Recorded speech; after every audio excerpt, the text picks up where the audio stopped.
Hello everybody. So today is the 4th day of yoga challenge and I am really feeling glad कि आज 4th day तक हम पहुंच गए और consistently.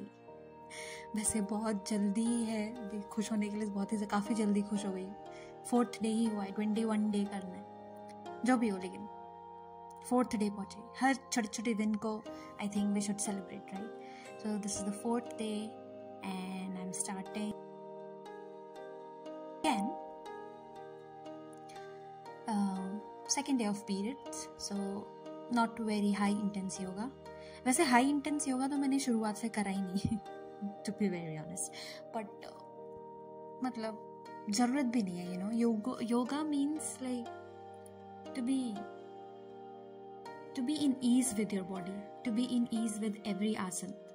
So if you are not able to do all the inversions और आड़े टेढ़े बॉडी वाले आसन आप नहीं कर पा रहे हैं तो इट्स ओके, धीरे धीरे पहुंचेंगे वहाँ तक. पर मेन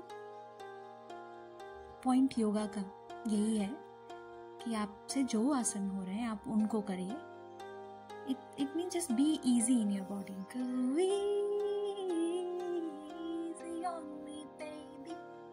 Like that.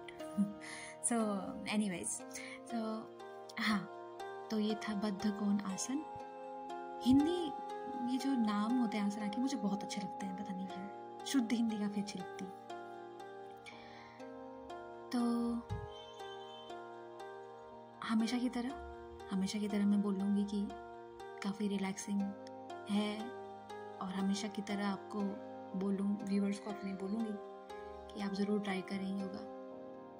मेरा मेन ऑब्जेक्टिव यही है कि आप लोग सब मोटिवेट हो. मैं तो हूँ ही मैं तो रहूँ ही मोटिवेट अपने लाइफ में योगा को लेके, प्लस मेरे व्यूअर्स भी हों. तो this is the child pose. The main objective of yoga is to teach us that how breathing is important in our life.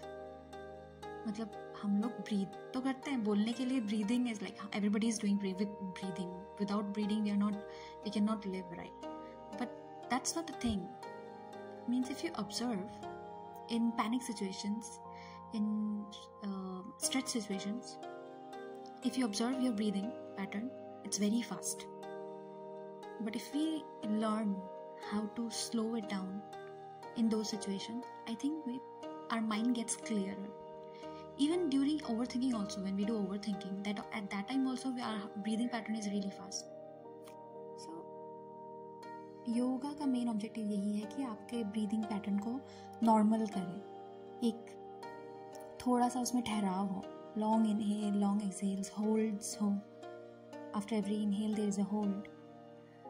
तो योगा का मेन ऑब्जेक्टिव यही है कि आप कोई भी आसन करें, वॉट एवर आसन it is, whether it is a tough one or it is a easy one, your breathing should be normalized.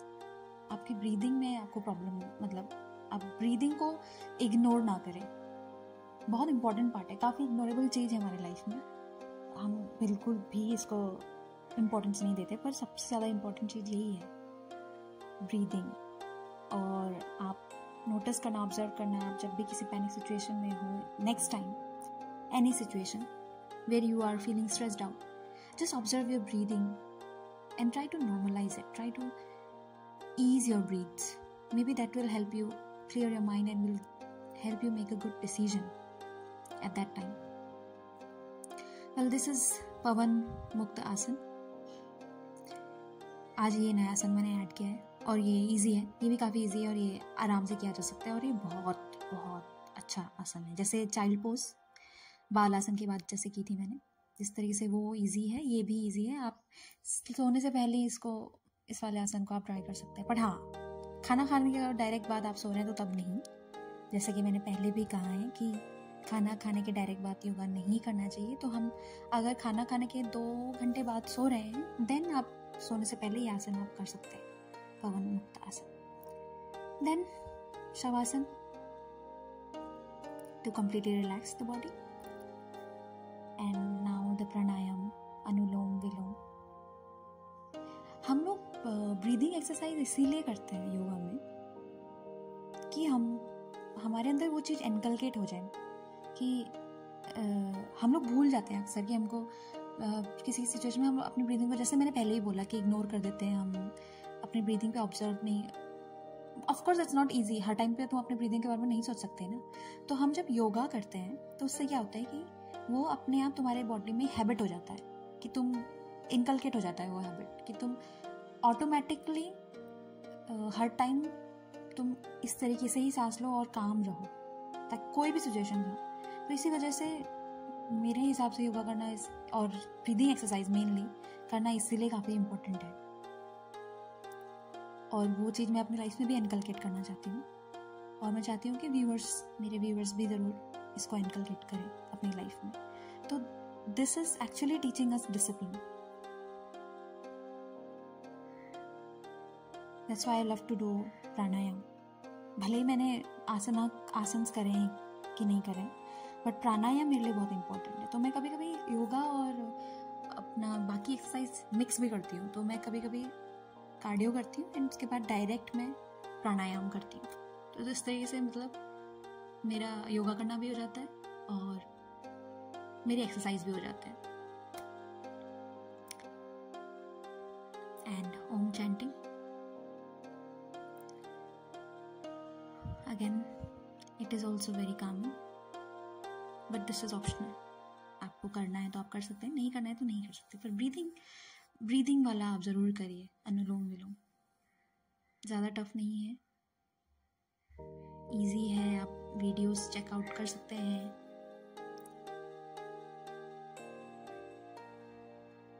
मेरा इस वीडियो में पर्पस ये है कि मैं आपको टिप्स दूं योगा के, बस, और कुछ नहीं। सिखा नहीं रही हूँ क्योंकि मैं सर्टिफाइड योगा ट्रेनर हूँ भी नहीं। मैं तो चाहती हूँ कि आप योगा ट्रेनर से ही सीखें सर्टिफाइड, और बहुत सारे यूट्यूब चैनल हैं उसके लिए, आप मेरी जर्नी को फॉलो कर सकते हैं।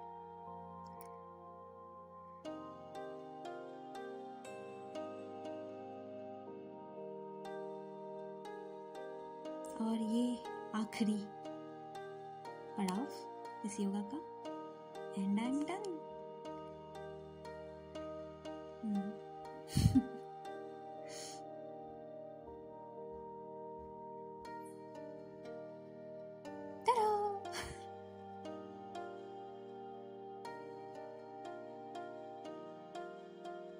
तो फिर कल मिलते हैं।